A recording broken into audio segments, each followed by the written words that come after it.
Have you ever felt like the more you think deeply, the more isolated you become? That the more you understand, the less people want to listen? It's not just in your head. Society has always feared deep thinkers, not because they are wrong, but because they see what others don't want to. History proves it. From Socrates to Galileo to Tesla, brilliant minds have been ridiculed, silenced, or ignored. Not because they lacked intelligence, but because they made people uncomfortable. Schopenhauer, one of the most brutally honest philosophers, believed that intelligence itself was a curse, one that isolates those who see the world too clearly. But why does this happen? Why does society resist those who think differently? The answer lies deep within human psychology. Think about this. When you stand next to someone who is physically strong, you don't necessarily feel weak. You admire their strength. When you meet someone who is rich, you might envy them, but you don't feel personally attacked. But when you encounter someone who is intellectually superior, something strange happens. Psychologists call this the mirror effect. A deep thinker does not just introduce new ideas, they reflect back the limitations of those around them. And people don't forgive that easily. The mere presence of someone who thinks deeply can make others feel inadequate, even if the deep thinker says nothing at all. But why does this happen? Why does intelligence, more than any other kind of superiority, provoke such discomfort? To understand this, let's consider how our minds process different forms of superiority. When someone is physically stronger, we might see them as a leader or protector. When someone is wealthier, we might admire their success or aspire to achieve something similar. These qualities, strength, wealth, beauty, are external. We recognize them, but they don't necessarily challenge our core self-perception. However, intelligence operates differently. Unlike physical strength or material wealth, intelligence is deeply tied to identity. We define ourselves by our thoughts, our beliefs, our understanding of the world. When we meet someone who thinks on a deeper level, someone who questions what we take for granted, it can feel like a direct attack on our sense of self. Instead of admiring intelligence, many people subconsciously resist it, not because the deep thinker is arrogant or dismissive, but because their very presence forces others to confront their own limitations. This is why, throughout history, deep thinkers have been pushed to the fringes of society. Their insights don't just challenge ideas, they challenge egos. And human beings, by nature, will do almost anything to protect their ego from discomfort. Take a moment to reflect on your own experiences. Have you ever tried to introduce a deep or complex idea in a casual conversation, only to be met with blank stares or awkward silence? Have you ever noticed how people quickly shift topics when discussions move beyond surface-level chatter? This is not just coincidence. It's a defense mechanism. When people encounter a deep thinker, their mind goes into self-preservation mode. Instead of being curious, they resist. Instead of engaging, they dismiss. This is why intellectuals, philosophers, and visionaries often find themselves isolated, not because they want to be alone, but because society pushes them away. Interestingly, studies show that confidence is often valued more than intelligence in social settings. People are naturally drawn to those who project certainty, even if their ideas are shallow.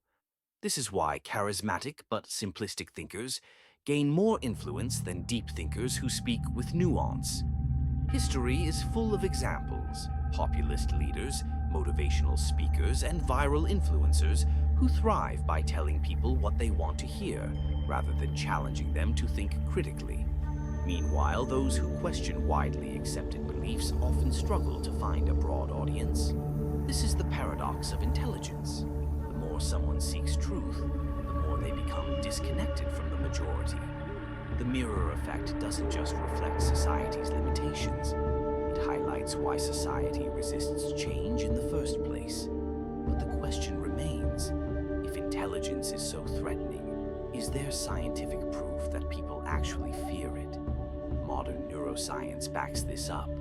Studies show that when people feel intellectually inferior, their brain's amygdala, the region responsible for fear and threat detection, becomes highly active. In simple terms, deep thinking is not just intimidating, it triggers a primal survival response, similar to what we feel when facing danger.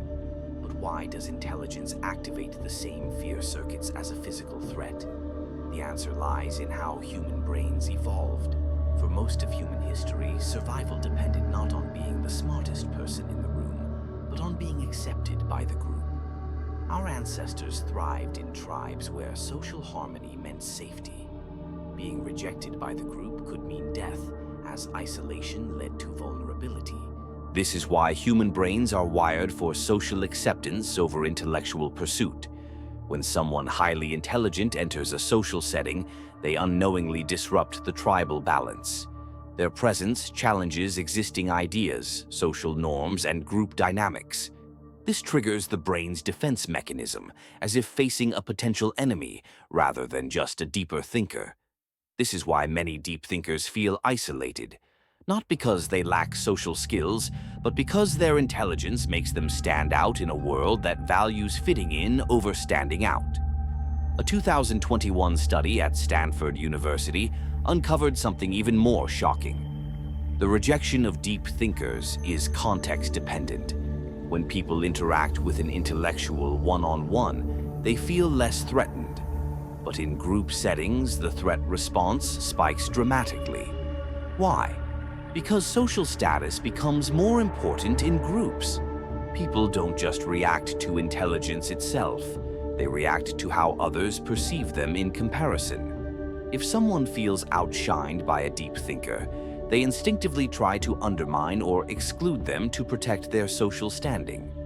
This explains why deep thinkers often find genuine conversations in private settings, but struggle to engage in large social environments. Psychologists have identified several cognitive biases that further explain why intelligence is often met with resistance. The Dunning-Kruger effect.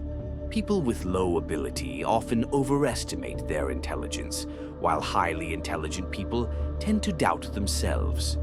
This creates friction. Those who know little often believe they know more than they do, leading them to dismiss deeper thinkers. Status quo. Bias. The human brain prefers familiar ideas over new, complex truths. Intelligence often introduces disruptive thoughts, which make people uncomfortable. The backfire effect. When people are confronted with information that contradicts their beliefs, they don't change their minds. They double down on their existing views. Deep thinkers often face this reaction when they introduce challenging ideas. In the digital age, social media has amplified this rejection of intelligence. Algorithms prioritize engagement over depth, meaning that controversial, emotionally charged content spreads faster than thoughtful, well-reasoned arguments. Take a look at the most viral content. Simple, catchy, and often misleading sound bites outperform nuanced discussions.